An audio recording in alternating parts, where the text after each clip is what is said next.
আসসালামু আলাইকুম রহমতুল্লাহি ওবরকাতুহু। সম্মানিত দর্শক, জামায়াত ইসলামী বাংলাদেশ এবং তাদের ছাত্র সংগঠন শিবির, ইসলামী ছাত্র শিবির এই মুহূর্তে সকল আলোচনা এবং সমালোচনার কেন্দ্র বিন্দু। জামায়াতের আমির যেখানে যাচ্ছেন সেখানে খবর হচ্ছেন, তিনি যা কিছু করছেন সবই শিরোনাম হচ্ছে পত্রিকাতে এবং ইলেকট্রনিক গণমাধ্যমে তার ছবি বেশি প্রদর্শিত হচ্ছে, তার কথা ভাইরাল হচ্ছে। তিনি যেখানে টুক্কা দিচ্ছেন ওখানে তবলা বাজছে, তিনি যেখানে পিঠ মোছাচ্ছেন ওটি খবর হয়ে যাচ্ছে, তিনি যেখানে যাচ্ছেন সেখানে ইমামতি করছেন।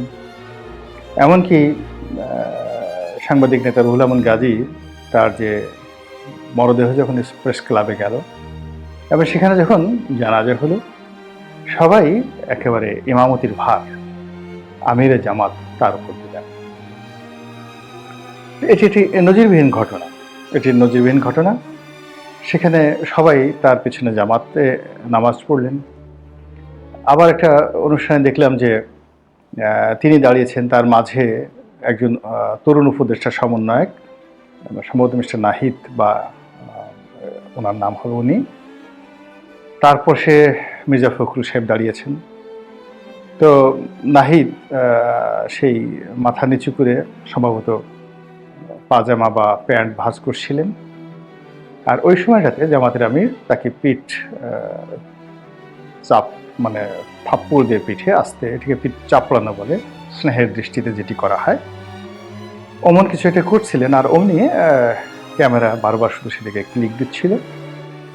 তো এরকম জামাতের আমিরকে নিয়ে যেভাবে মিডিয়া ব্যস্ত, একইভাবে শিবিরকে নিয়েও ব্যস্ত। তো শিবিরকে নিয়ে ব্যস্ত এই কারণে যে চট্টগ্রামের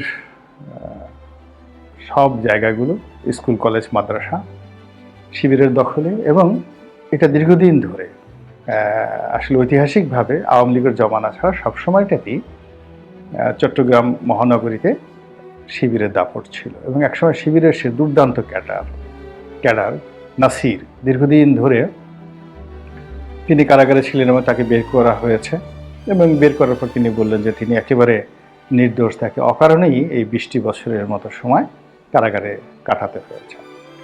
তো এখন এই যে চট্টগ্রামে, এখানে শিবিরের হিসাব, আওয়ামী লীগের হিসাব, বিএনপির হিসাব আলাদা।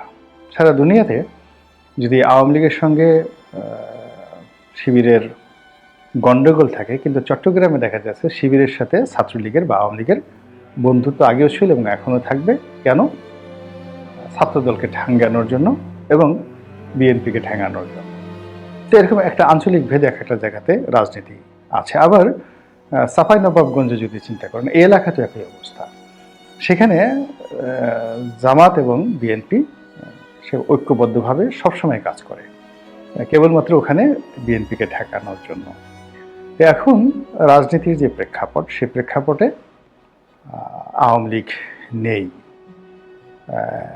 তো যারা আছে তাদের মধ্যে বিএনপি এবং জামাত, এই দুটো দলকে নিয়েই বেশি কথাবার্তা হচ্ছে, কারা ক্ষমতায় আসবে। এবং জামাত মনে করছে যে এটি তাদের একটা মোক্ষম সময়, তারা যদি এই সময়টিতে নিজেদেরকে গুছিয়ে ফেলতে পারেন এবং মোটামুটি 3-4 বছর তারা সময় পান, তাহলে জামাতের রাষ্ট্র ক্ষমতা লাভ এটি কোনো বিষয় না। এজন্য তারা বিভিন্নভাবে প্রচলিত রাজনীতির সঙ্গে তাল মিলিয়ে কূটনৈতিক কথাবার্তা বলছেন, নির্বাচনের কথা বলছেন, কিন্তু আবার তলে তলে ইনি সরকারকে একটা ব্রিদিং স্পেস দিচ্ছেন, সবচেয়ে বেশি ব্রিদিং স্পেস তারা দিচ্ছেন, যেন এই সময়টিতে সাংগঠনিকভাবে বিএনপি সমস্যায় পড়ে যায় এবং জামাত সাংগঠনিকভাবে গুছিয়ে নিতে পারে। তো জামাতের এই সকল যে কৌশল, এই সকল কৌশল নিয়ে আলোচনা হচ্ছে, সমালোচনা হচ্ছে।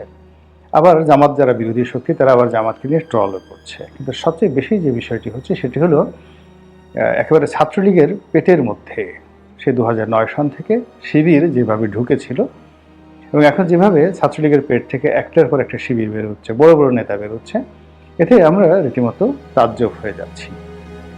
এই যে একজন সমন্বয়ক যিনি আত্মপরিচয় প্রকাশ করলেন এবং যাকে বলা হয় যে তিনি ঢাকা বিশ্ববিদ্যালয়ের শিবিরের সভাপতি, তিনি ছাত্রলীগের পরিচয়ে এবং পরবর্তীতে সমন্বয়কের পরিচয় পুরো সময়টি তিনি বিশ্ববিদ্যালয়ে দাপিয়ে বেরিয়েছেন।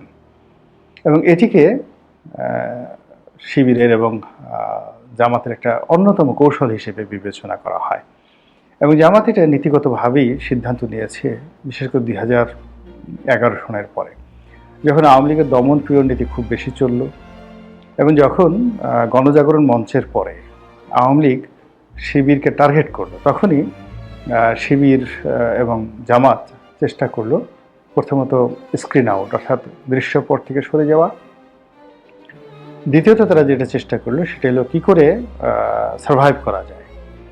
আর তৃতীয়ত আওয়ামী লীগের মধ্যে এবং ছাত্রলীগের মধ্যে কী করে বিলীন হয়ে যাওয়া যায়। এবং সেই কাজে তারা এতটা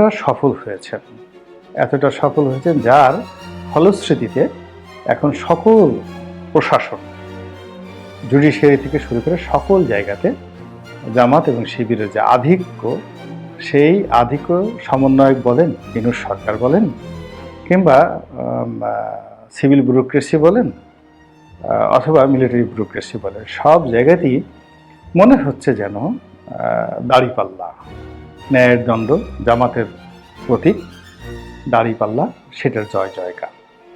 এবং এতে করে যারা শিবির বিরোধী লোক বা জামাত বিরোধী লোক, তারা শিবিরকে গালাগালি করে অস্থির করে ফেলছেন এবং বলার চেষ্টা করছেন এটা কী ধরনের কথা, এই কাজও কেউ করে?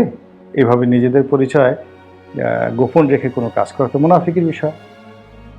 তো এর উত্তরে শিবিরে যারা লোকজন আছে তাদের বক্তব্য হলো যে কৌশল অবলম্বন করা তো ইসলামে জায়েজ আছে, আর স্বয়ং আল্লাহ রাব্বুল আলামিন তো মহাকৌশলী, এবং সে কি কৌশল, তিনি দেখা যাচ্ছে যে মাছের পেটে যেভাবে ইউনূস নবীকে ঢুকিয়ে দিলেন, তো একইভাবে বাংলাদেশে হয়ে আমাদের ডক্টর মোহাম্মদ ইউনূসকে সেই কোন মাছের পেটে যে কীভাবে আল্লাহ রাব্বুল আলামিন কৌশল ঢুকিয়ে দিয়েছেন, এটা তো আমরা এখনও টের পাচ্ছি না, আমরা এখনও বুঝতে পারছি না। আবার জামাত শিবিরকে আওয়ামী লীগের মধ্যে বা ছাত্রলীগের মধ্যে যেভাবে আল্লাহ রাব্বুল আলামিন বাঁচিয়ে রেখেছেন, এটিকে শিবিরে যারা লোকজন রয়েছেন তারা মনে করছেন একটা কারামত, আল্লাহর একটা কারামত। এই কারামত এই কারণে শিবিরের লোকজন নামাজ পড়ে, তাদের দাঁড়িয়ে আছে, তারা সুন্নতি কথাবার্তা বলে, আতরও মাখে, সত্য কথা বলে, তারপরে তারা লোকজনকে দেখলে জড়িয়ে ধরে। ইসলামী যে তাহাজিব এবং তমদ্দন, এটি ব্যাপকভাবে শিবির এবং জামাতের লোকজন রাজনীতির অঙ্গনে যেভাবে প্রতিষ্ঠিত করেছে, সমপর্যায়ের অন্য কোনো রাজনৈতিক দল এখন পর্যন্ত সেটি পারেনি। তো এই কারণে কি হচ্ছে, শিবিরকে নিয়ে কিন্তু নানা রকম কথাবার্তা হচ্ছে, ইতিবাচক এবং নেতিবাচক। যারা ইতিবাচক কথা বলার চেষ্টা করছে তাদের বক্তব্য হলো, যেহেতু কোরআনকে তারা ফলো করেন, সুন্নাহকে তারা ফলো করেন, এবং তারা যেহেতু কোরআনের ভিত্তিতে একটি রাষ্ট্র প্রতিষ্ঠিত করতে চান, এবং যেহেতু তারা আল্লাহ রাসূলের সুন্নাহ অনুসরণ করেন, সেহেতু তাদের প্রতি একটা অলৌকিক রহমত এবং বরকত আল্লাহ সবসময় নাজিল করে আছেন। ফলে শত জুলুম অত্যাচারের মধ্যেও কিন্তু তারা বুক ফুলিয়ে চলেছেন। তাদের কারো ব্যবসা বাণিজ্য সমস্যা হয়নি, কারো বাড়িতে আগুন লাগেনি, কারো ছেলে মেয়ে নষ্ট হয়নি, বা কারো প্রতিষ্ঠান দেউলিয়া হয়ে যায়নি, বরং বিরূপ অবস্থার মধ্যে থেকে তারা অনেকটা সাহসী হয়ে পড়েছেন।